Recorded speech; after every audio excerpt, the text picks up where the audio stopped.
Hello students, how are you all? Welcome back. In last video, we were discussing about the methods of preparation of haloalkanes. Haloalkanes and haloarenes unit हम लोग discuss कर रहे हैं और इसमें हम लोग methods of preparation of haloalkanes complete कर चुके थे. आज हम लोग पढ़ेंगे methods of preparation of haloarenes. Our today's topic is methods of preparation of हेलोअरेन्स कि हम लोग हेलोअरेन्स की प्रिपरेशन किस तरह से करते हैं. एंड लास्ट लेक्चर में मैंने आपको बता दिया था कि जिस तरह से अल्कोहल से हम लोग इजीली हेलोअल्केन्स को प्रिपेयर करा सकते हैं उसी तरह से हम लोग फिनोल से अगर हेलोअरीन को प्रिपेयर कराना चाहें तो वो प्रिपरेशन पॉसिबल नहीं होती है. ठीक है, क्योंकि आपको बता दिया था कि partial double bond character arise हो जाता है कार्बन और आपका जो हाइड्रोक्सिल ग्रुप है जो फिनोल में प्रेजेंट होता है उन दोनों के बीच में. एंड उस डबल बॉन्ड को ब्रेक करवा पाना इतना इजी नहीं होता as compared to the single bond. ठीक है, तो ये आपको बताया था. तो अगर उस मेथड से हम लोग प्रिपेयर नहीं करा सकते तो फिर हम कैसे प्रिपेयर कराएंगे हेलोअरीन्स को. फर्स्ट मेथड ऑफ प्रिपरेशन क्या है, फ्रॉम एरीन्स. हम सिंपली क्या करें, एरीन्स से, एरीन्स का मतलब क्या है आपके एरोमेटिक हाइड्रोकार्बन्स. सिंपली एल्कीन्स से या फिर एरोमेटिक हाइड्रोकार्बन्स से हम लोग क्या करा सकते हैं, हेलोअरीन्स की प्रिपरेशन करवा सकते हैं. किस तरह से, और वो भी जनरली देखिए क्या क्या बनवा सकते हैं. मैंने आपको पहले ही बता रखा है, क्लोरो वाले जो डेरिवेटिव्स हैं या जो ब्रोमो वाले डेरिवेटिव्स हैं उनकी प्रिपरेशन बहुत ज्यादा इजी है. तो यहां से भी हम लोग क्लोरोबेंजीन या फिर किसको प्रिपेयर करवा सकते हैं, ब्रोमोबेंजीन को. ठीक है, इस मेथड से इजीली हम लोग किसको प्रिपेयर करा सकते हैं, कौन से हेलोअरीन को प्रिपेयर करा सकते हैं, या तो क्लोरोबेंजीन को या फिर ब्रोमोबेंजीन को. आयोडोबेंजीन एंड फ्लोरोबेंजीन को हम इस मेथड से प्रिपेयर नहीं कर सकते. क्यों नहीं कर सकते ये भी डिस्कस करेंगे, बट सबसे पहले प्रिपरेशन देख लेते हैं क्लोरोबेंजीन की एंड ब्रोमोबेंजीन की. किस तरह से होगी देखिए, मान लीजिए हम क्या ले लेते हैं, बेंजीन ले लेते हैं. ठीक है, ये हमारा एरोमेटिक हाइड्रोकार्बन हमारी एरीन है. अगर हमें कराना है इसका क्लोरीनेशन, मतलब if we want to prepare chlorobenzene then we have to do the reaction of this benzene with chlorine and the reaction takes place in the presence of anhydrous ferric chloride FeCl3. Reaction condition क्या है यहाँ पे, anhydrous ferric chloride की presence में reaction होता है. Temperature conditions है यहाँ पे 310 टू 320 केल्विन टेम्परेचर. ये यहाँ पे क्या है आपकी टेम्परेचर कंडीशंस है. तो ये तो है आपकी टेम्परेचर कंडीशंस, और इसके साथ ही ध्यान रखेंगे the reaction takes place in dark. Dark का मतलब क्या है, इन एब्सेंस ऑफ सनलाइट. कुछ रिएक्शंस हम लोग स्पेशली बोलते हैं कि वो सनलाइट की प्रेजेंस में होते हैं, but this reaction takes place in dark means absence of sunlight. ये जो रिएक्शन कंडीशंस हैं ये आप सभी को बिल्कुल अच्छे से याद होनी चाहिए. ठीक है, अगर हम लोगों को यहाँ पे ब्रोमिनेशन कराना होगा, इसकी जगह ब्रोमीन कर देंगे. एनहाइड्रस फेरिक क्लोराइड की जगह कौन आ जाएगा, एनहाइड्रस फेरिक ब्रोमाइड आ जाएगा, लेकिन कंडीशंस बाकी यही रहेंगी, same temperature condition and the reaction will take place in dark. तो होगा क्या यहाँ पे देखिए, क्लोरीन इस बेंजीन रिंग के ऊपर आ जाता है, प्लस अब सिंपल सी बात है यहाँ पे तो हाइड्रोजन प्रेजेंट होता है. अब ये क्लोरीन अगर हाइड्रोजन को रिप्लेस कर रहा है तो एक हाइड्रोजन जो यहाँ से जा रहा है वो इस क्लोरीन के साथ कंबाइन होकर के क्या बना लेगा, hydrogen chloride as side product. अब यहाँ पे जो हमारे FeCl3 या हम लोग FeBr3 इस टाइप के सब्सटेंसेस यूज करते हैं, these substances are known as the halogen carriers. Halogen carriers का मतलब हैलोजन को कैरी करने वाले.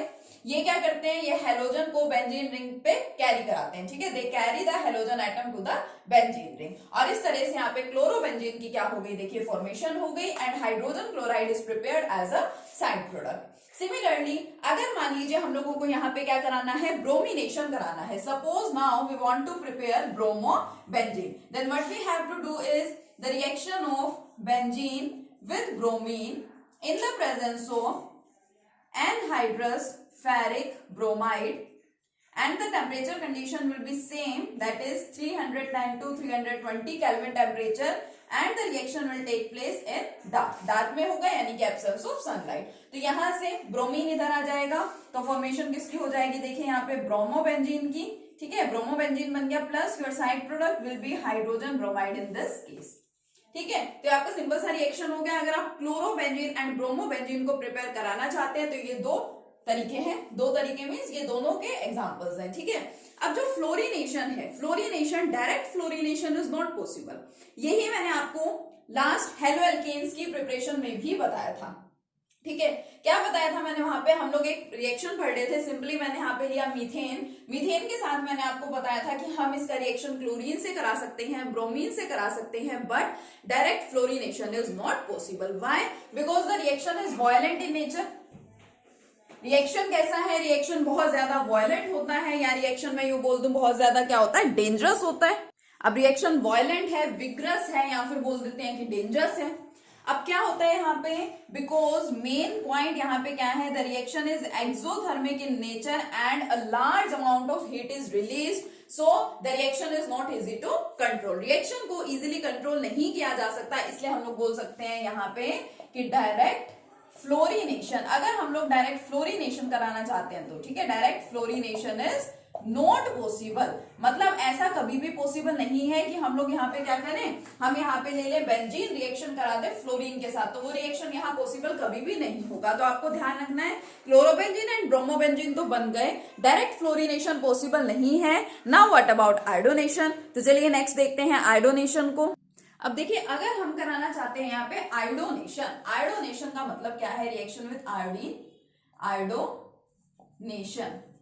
ठीक है, आयोडीनेशन का मतलब रिएक्शन विद आयोडीन। तो सपोज हमने यहाँ पे ले ली benzene, it is our benzene ring, इसका रिएक्शन मैंने करवाया आयोडीन से, तो रिएक्शन हो तो जाता है, ठीक है, बट होगा कैसे? देखिए, first of all you have to note that the reaction is reversible in nature.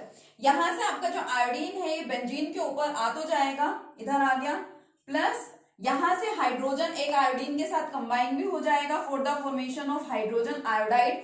लेकिन जो हाइड्रोजन आयोडाइड है इट इज अ पावरफुल, ठीक है, लास्ट में भी मैंने आपको बताया था हेलो एल्केन्स के केस में पावरफुल बोल दीजिए, या फिर क्या बोल सकते हैं, strong. It is a very powerful और स्ट्रॉन्ग रिड्यूसिंग एजेंट। अब ये बहुत ज्यादा स्ट्रॉन्ग रिड्यूसिंग एजेंट है, तो उसकी वजह से रिएक्शन को ये क्या बना देता है, ये रिवर्सिबल बना देता है। मतलब कि इनकी प्रोडक्ट्स की फॉर्मेशन हो गई और ये प्रोडक्ट्स दोबारा से किसमें कन्वर्ट हो जाएंगे, जो आपके पास इनिशियली रिएक्टेंट्स प्रेजेंट थे, तो उसका तो कोई बेनिफिट ही नहीं है, क्योंकि हमें जो चाहिए दैट इज द आयोडोबेंजीन, और फिर दोबारा से यहाँ पे आपको बेंजीन मिल जाएगी, तो उसकी हमें कोई रिक्वायरमेंट नहीं है। इसलिए अगर आप ये रिएक्शन करवाना चाहते हैं तो करवा सकते हैं, बट आप हाइड्रोजन आयोडाइड का रिएक्शन यहाँ पे करवा दीजिए किसी पावरफुल या फिर स्ट्रॉन्ग ऑक्सीडाइजिंग एजेंट के साथ। ये पावरफुल रिड्यूसिंग एजेंट है, तो अगर ये रिएक्शन को क्या कर देता है, रिवर्सिबल करवा देता है। अगर हम लोग यहाँ पे कोई पावरफुल या फिर स्ट्रॉन्ग ऑक्सीडाइजिंग एजेंट ले ले तो ये रिएक्शन यहाँ पे इरिवर्सिबल ही रहेगा, वापस से रिवर्स डायरेक्शन में ये रिएक्शन नहीं जाएगा। तो हम क्या कर सकते हैं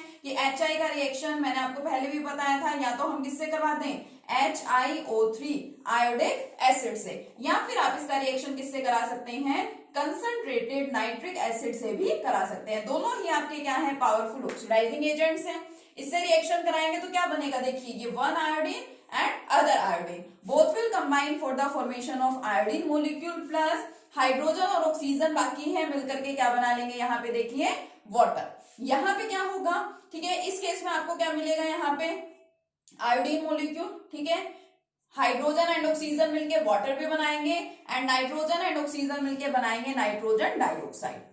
ठीक है, रिएक्शन को आप क्या कर सकते हैं, बैलेंस कर सकते हैं। तो ये कंडीशन आपको यहाँ पे ध्यान रखनी है, उसके बाद आपका रिएक्शन इजीली हो जाएगा। अब ये तो मैंने यहाँ पे सिंपली क्या ले लिया, सिंपली मैंने यहाँ पे बेंजीन को लिया है, लेकिन सपोज अगर बेंजीन के पास ऑलरेडी कोई ग्रुप प्रेजेंट हो तो, ठीक है, उस केस में आप लोग यहाँ पे क्या करेंगे, देखिए, सपोज अब हम एक छोटा सा एग्जांपल लेते हैं, chlorobenzene, bromobenzene, fluorobenzene and iodobenzene मैंने आपको अलग अलग बता दिए। अभी तक हम लोग रिएक्शन करवा रहे थे बेंजीन के साथ। नाउ सपोज मैंने क्या ले लिया, यहाँ पे बेंजीन है और इसके ऊपर एक सब्स्टिट्यूएंट प्रेजेंट है, मिथाइल ग्रुप। नाम इसका क्या है, मिथाइल बेंजीन भी इसका नाम है, और इसको हम लोग क्या बोलते हैं, commonly it is known as toluene. ठीक है, मिथाइल बेंजीन या फिर टोलीन। मान लीजिए हमें इसका करवाना है क्लोरीनेशन, तो क्लोरीनेशन तो वही कंडीशंस में होगा, यहाँ पे एनहाइड्रस फेरिक क्लोराइड की प्रेजेंस में, ठीक है, और फेरिक क्लोराइड की जगह हम लोग सिर्फ आयरन का भी वहां पे यूज कर सकते हैं। ठीक है, तो देखो होगा क्या, अब ऑब्वियसली यहाँ पे मिथाइल बेंजीन तो है, बट यहाँ पे अगर आप क्लोरीन को ऐड करा रहे हैं, आप तो यहाँ पे हेलोजिनेशन कराना चाह रहे हैं, इट मींस यहाँ जो बाकी कार्बन आइटम्स बचे हुए हैं, इन कार्बन आइटम्स के ऊपर भी किसको आना है, क्लोरीन को ही आना है। ठीक है। अब ये जो मिथाइल ग्रुप है, methyl group is ortho para directing group. Methyl group क्या करता है, इसके साथ अगर आप किसी को अटैच करवा रहे हैं, रिएक्ट करवा रहे हैं, then this group behave as an ortho para directing group. ये ग्रुप आने वाले ग्रुप को, which is known as the incoming group, ये ग्रुप आने वाले ग्रुप को ऑर्थो या फिर पैरा पोजीशन पे क्या कराता है, इंट्रोड्यूस कराता है, डायरेक्ट करता है। डायरेक्ट करने का मतलब अपनी ऑर्थो एंड पैरा पोजीशन पे इनकमिंग ग्रुप को ये ग्रुप क्या कर लेता है, अटैच कर लेता है। ठीक है, देखिए फिर इस केस में क्या होगा, यहाँ पे कंडीशंस लिख देंगे। एनहाइड्रस, ठीक है, सेम कंडीशन है, एनहाइड्रस फेरिक क्लोराइड, ब्रोमिनेशन करा रहे हैं तो एनहाइड्रस फेरिक ब्रोमाइड हो जाएगा। अब ये क्या करेगा, ये मिथाइल बेंजीन, ऑलरेडी बेंजीन के ऊपर मिथाइल ग्रुप है। अब ये इनकमिंग क्लोरीन को कहां अटैच करवाएगा, या तो ऑर्थो पोजीशन पे करवाएगा और या फिर किस पे कराएगा, पैरा पोजीशन पे। ठीक है, ये ऑर्थो पोजीशन होगी, first second and first fourth is para position. सारे बेसिक कंसेप्ट आपको यहाँ पे क्लियर होने चाहिए ऑर्गेनिक के। ठीक है, 11th में भी आप लोगों ने पढ़े हैं और इस यूनिट के स्टार्टिंग में भी मैंने आपको बेसिक कंसेप्ट्स बताए थे। ऑर्थो, मेटा, पैरा क्या है, ये हम लोग 11th क्लास से ही पढ़ रहे हैं, तो आपको ये सारी छोटी छोटी चीजें क्लियर होनी चाहिए। लेकिन देखो, दो प्रोडक्ट्स तो बन गए कभी भी, लेकिन ऐसा नहीं होता कि दोनों का इक्वल अमाउंट ही होगा। एक प्रोडक्ट क्या हो सकता है, ज्यादा अमाउंट में भी आपको मिल सकता है, और क्या हो सकता है, कम अमाउंट में भी मिल सकता है। तो यहाँ पे जो आपका ऑर्थो वाला प्रोडक्ट है, it is the minor product, मतलब कम अमाउंट में इस वाले प्रोडक्ट की फॉर्मेशन होती है। But this product is the major product. Why? Due to the symmetry. Symmetry की वजह से कैसे, देखिए दोनों ग्रुप्स एक दूसरे से थोड़े दूर दूर हैं, यहाँ पे क्लोज है, क्लोज है तो उस वजह से हिंड्रेंस होती है। हिंड्रेंस की वजह से आपको पता है कि स्टेबिलिटी रिड्यूस हो जाती है। तो यहाँ पे ये माइनर प्रोडक्ट है और ये कैसा है, मेजर प्रोडक्ट। सिमिलरली आप यहाँ पे भी ब्रोमिनेशन भी करा सकते हैं। ठीक है, तो आपका ये फर्स्ट सिंपलेस्ट मेथड था फ्रॉम एरीन्स, या फिर इसी को हम क्या बोल सकते हैं, from aromatic hydrocarbons. Aromatic hydrocarbon से क्या होगी, यहाँ पे हेलोअरीन्स की प्रिपरेशन होगी। Now what about the second method of preparation. ठीक है, सेकंड मेथड ऑफ प्रिपरेशन भी आपका बहुत ज्यादा इंपॉर्टेंट है और बहुत इजी भी है और काफी इंपॉर्टेंट है। उसके अंदर एक्चुअल में तीन नेम रिएक्शंस आते हैं और नेम रिएक्शंस आपको बता रखा है, मोस्ट इंपॉर्टेंट है। ठीक है, तो आपका second method of preparation is from diazonium salts, from diazonium salts, या फिर इसको हम लोग बेंजीन डाइजोनियम हैलाइड्स भी बोलते हैं। फ्रॉम डाइजोनियम सोल्ट्स और बेंजीन डाइजोनियम हैलाइड्स। तो पहले तो देखिए हमें समझना है कि डाइजोनियम सोल्ट्स या फिर बेंजीन डाइजोनियम हैलाइड्स होते क्या हैं। डाई अजो, जो आपका अजो ग्रुप है AZO, this group particularly comes for N2।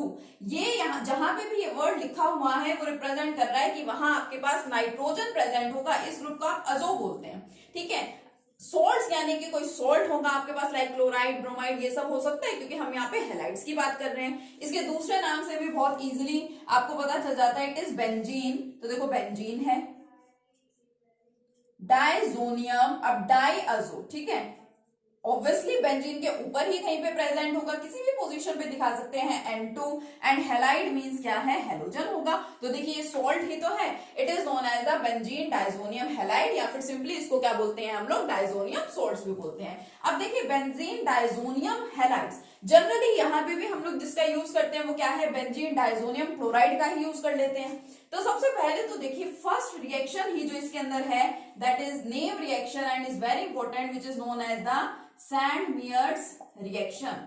First name reaction is the Sandmeier's reaction. इस रिएक्शन में बेसिकली क्या होता है, in this reaction we take benzene diazonium chloride. आपको कोई जनरल रिएक्शन लिखना है तो आप यहाँ पे X भी दिखा सकते हैं।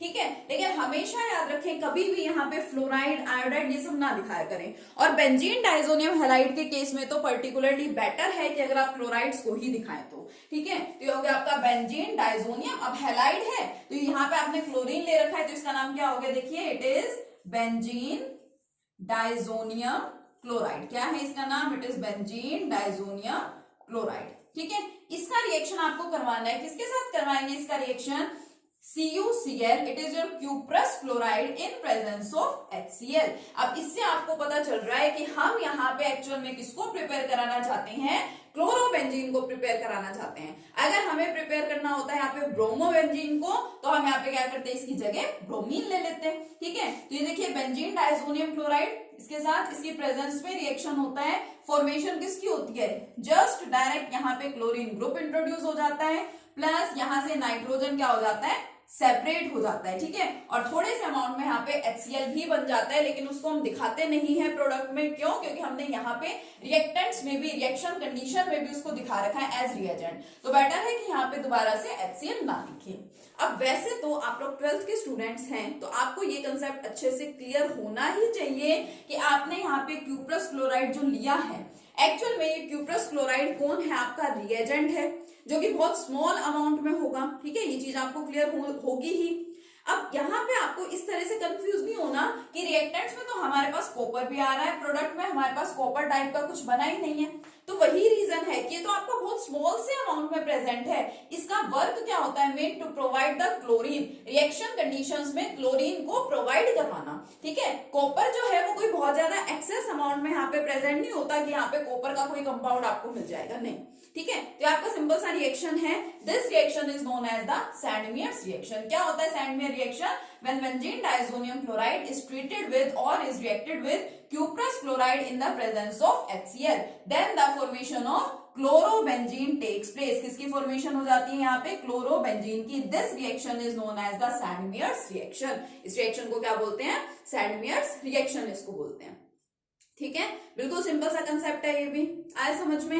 अब इसकी जगह बस आपको ये ध्यान रखना है, अगर आप ब्रोमोबेंजीन की बात कर रहे हैं तो रिएक्शन कंडीशंस में जहां पे आपने cuprous chloride and hydrogen chloride ले रखा है, वहां पे आप क्या कर लेंगे, क्यूप्रस ब्रोमाइड या फिर हाइड्रोजन ब्रोमाइड ले लेंगे, बाकी आपका एज इट इज। ठीक है, सैंडमियर्स रिएक्शन नेम रिएक्शन है एंड काफी इंपॉर्टेंट है और बहुत बार एग्जाम में पूछा जाता है। अब आपने ये बेंजीन डाइजोनियम क्लोराइड से क्लोरोबेंजीन तो बना लिया, लेकिन एक्चुअल में ये बेंजीन डाइजोनियम क्लोराइड बनता कैसे है, या फिर ये बेंजीन डाइजोनियम हैलाइड्स की फॉर्मेशन कैसे होती है। इनकी फॉर्मेशन होती है from aniline, from aniline. Now what is this aniline, aniline is benzene ring और उसके ऊपर NH2 group, amino group, this is known as aniline. ठीक है, एनिलीन का क्या कराना है हमें, एनिलीन का रिएक्शन करवाते हैं, किसके साथ रिएक्शन कराना है, देखिए NaNO2, ठीक है, sodium nitrite along with HX, HX मतलब आपका कोई भी हाइड्रोजन हैलाइड है। टेम्परेचर कंडीशन यहाँ पे रहती है 273 टू 278 केल्विन। फॉर्मेशन किसकी होती है, देखिए एक नाइट्रोजन यहाँ ऑलरेडी है, एक नाइट्रोजन यहाँ से, इधर लिख रही हूं मैं प्रोडक्ट, क्या बनाएंगे N2, और यहां से आपका जो X है वो यहाँ पे इंट्रोड्यूस हो जाएगा, N2X की फॉर्मेशन। बाकी आपके साइड प्रोडक्ट्स बहुत थोड़े थोड़े अमाउंट में बनते हैं, तो यहाँ से बेंजीन डाइजोनियम हैलाइड बन गया। क्योंकि आपको पता है ऑर्गेनिक केमिस्ट्री है, तो थोड़ा बहुत तो आपको यहाँ पे लर्न करना ही पड़ेगा, थोड़ी सी क्रैमिंग तो आपको करनी ही पड़ेगी, लाइक टेम्परेचर कंडीशंस क्या है यहाँ पे, रिएजेंट्स क्या है। ठीक है, और काफी इंपॉर्टेंट रिएक्शंस हैं, तो आपको ये अच्छे से ध्यान रखना है। इसलिए आपको डे 1 से बोल रही हूँ, जब से हमने ऑर्गेनिक स्टार्ट की है डे 1 से आपको बोल रही हूँ कि जिस लेक्चर में जितना जितना काम करवाया जाए आपको उसको साथ ही साथ कर लेना है, ज्यादा से ज्यादा। फिर और क्या होगा, आगे आगे और रिएक्शंस बढ़ते जाएंगे, तो सारे रिएक्शंस को एक साथ आप लोग लर्न नहीं कर पाएंगे। ठीक है, तो बहुत ज्यादा वो कॉम्प्लेक्स सा बन जाएगा, इसलिए साथ साथ में करते रहे रिएक्शंस। ठीक है, अब ये जो एक्चुअल में प्रोसेस हुई है, ये भी तो आपने कोई प्रोसेस ही करवाई है ना, कि आपने एनिलीन से क्या किया, बेंजीन डाइजोनियम हैलाइड की प्रिपरेशन करा दी, तो ये भी एक प्रोसेस है। दिस प्रोसेस और this reaction is known as the diazotization. Now what is this diazotization? It is the process of preparation of benzene diazonium halides from aniline. Aniline से बेंजीन डाइजोनियम हैलाइड्स को prepare करने की जो process होती है उसको क्या बोला जाता है, डाइएजोटाइजेशन उसको बोलते हैं। ठीक है, सिंपल सा कंसेप्ट। नेक्स्ट देखिए, अब यहाँ पे हम क्या कर सकते हैं, जो नेक्स्ट नेम रिएक्शन है वो इसी की ही मॉडिफाइड फॉर्म है। अगर हम क्या करते हैं, अगर हमको क्या चाहिए, हमारे पास जो क्लोरोबेंजीन यहाँ पे बना है, if you want to increase its yield, yield का मतलब यील्ड मींस अमाउंट। मान लीजिए कि ये प्रोसेस हुई और आपको मिला क्लोरोबेंजीन ओनली 10 ग्राम, सिर्फ 10 ग्राम ऑफ क्लोरोबेंजीन सपोज आपको मिला है, ठीक है। अब आप क्या करना चाह रहे हैं, आप इसके यील्ड को या अमाउंट को बढ़ाना चाह रहे हैं। आप चाहते हैं कि हमें तो 20 ग्राम प्रोडक्ट चाहिए, हमें तो थोड़ा सा और प्रोडक्ट चाहिए, means we want to increase the yield और amount of the required product which is chlorobenzene. तो इसी के अंदर थोड़ी सी मॉडिफिकेशन करते हैं। क्या मॉडिफिकेशन होती है इसके अंदर, देखिए यही लेते हैं benzene diazonium chloride, but in place of cuprous chloride we take here only copper powder। Powder form में हमने यहाँ पे कॉपर लिया in the presence of HCl। Product आपके वही सेम रहने हैं, chlorobenzene as well as nitrogen. अब कुछ आपने यहाँ पे चेंज किया, सैंडवेयर में आप क्या कर रहे थे, क्यूप्रस क्लोराइड ले रहे थे, यहाँ पे आपने कॉपर पाउडर ले लिया, यानी कि कुछ आपने चेंज किया है। So it is your another name reaction, ठीक है। ये आपका दूसरा नेम रिएक्शन है। This reaction is known as the Gattermann reaction.